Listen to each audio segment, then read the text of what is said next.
Bom, a gente vai falar sobre a decadência da República Oligárquica no Brasil e eu já começo a aula apresentando aqui uma foto, de integrantes da chamada Coluna Prestes, um dos mais importantes movimentos dentro, do tenentismo.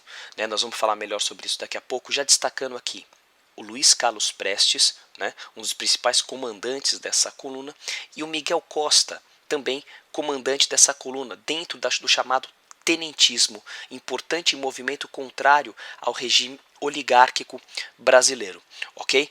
Dentro dessa lógica, a gente tem que analisar primeiro as transformações do Brasil nesse período. O Brasil, se comparado ao próprio Brasil no começo do século, na década de 20, era um país muito mais urbano, ou seja, cidades cresceram de maneira significativa, principalmente em função do crescimento da indústria. Embora não fosse projetada, não fosse incentivada, ela apareceu, seja no surto industrial do Venceslau Braz, de 1914 a 18, no contexto de Primeira Guerra Mundial, seja nas tentativas de industrialização dos governos militares, a indústria apareceu, mesmo sem ser incentivada.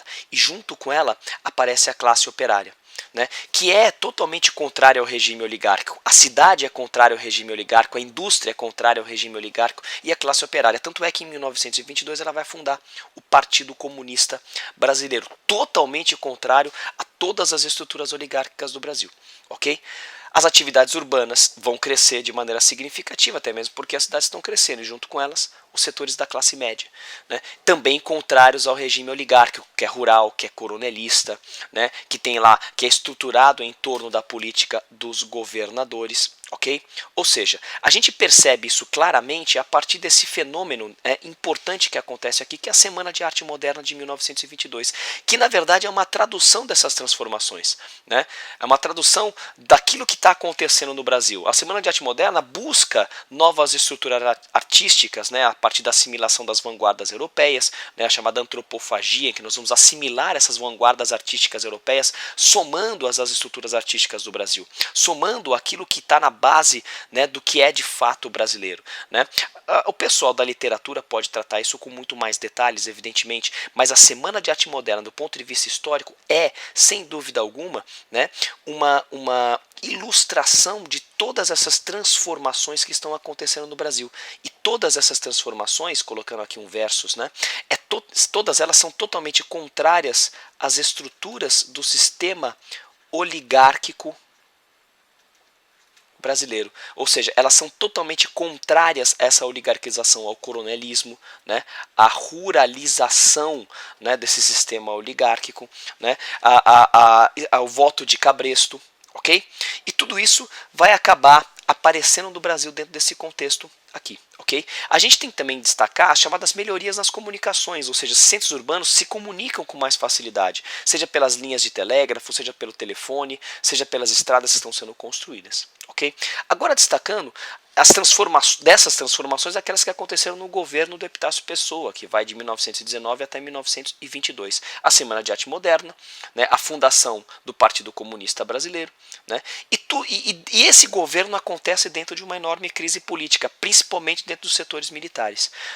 Essa crise política nos setores militares é justificada, primeiro, por um episódio interessante, conhecido como episódio das cartas falsas, onde na campanha presidencial da eleição para presidente da República, o Arthur Bernardes, que foi o candidato indicado pelo governo, dentro da política do café com leite, daquela aliança entre São Paulo e Minas Gerais, é atribuído ao Arthur Bernardes, ao mineiro Arthur Bernardes, uma série de cartas, onde elas vão destratar os setores militares, chamando, por exemplo, o Marechal Hermes da Fonseca de sargentão, dizendo que os setores militares, que são setores atrasados, que não contribuem para o progresso do país. Mais para frente ficou atestado que essas cartas eram falsas, ou seja, que não eram assinadas de fato pelo Arthur Bernardes, mas não foi o suficiente para evitar esse desgaste da imagem do Arthur Bernardes e das oligarquias como um todo com os setores militares, ok?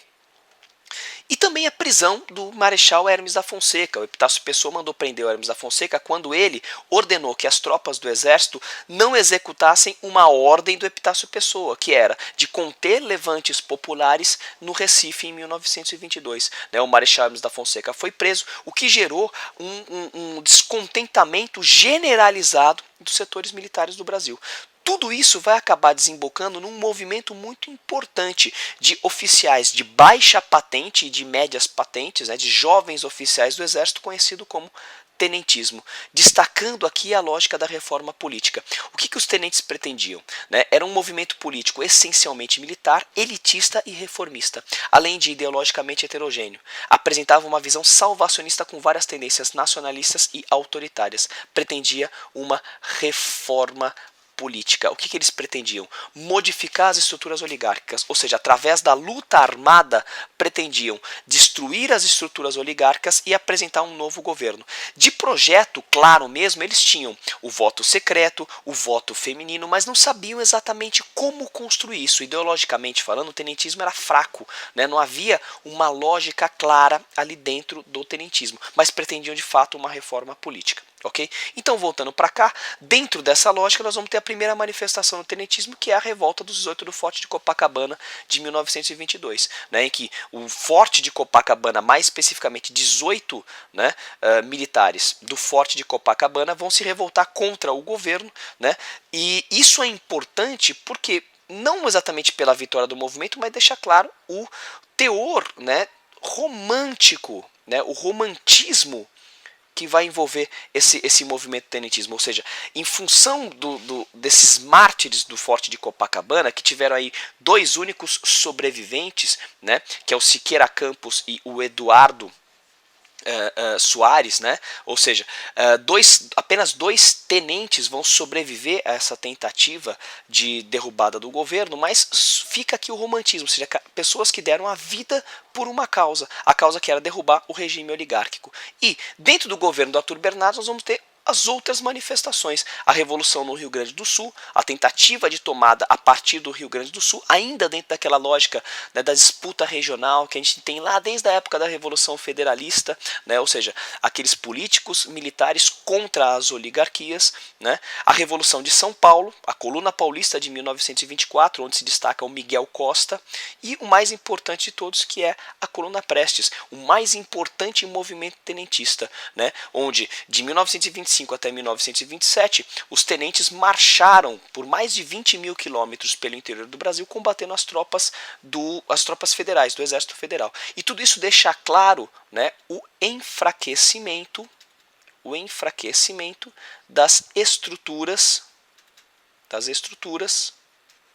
oligárquicas no Brasil. Ou seja, deixar claro que o regime oligárquico entra em decadência. Okay? Diversos outros fatores também serão responsáveis pelo fim da república oligárquica, mas esses iniciais aqui, o tenentismo, sem dúvida alguma, é um dos mais importantes deles.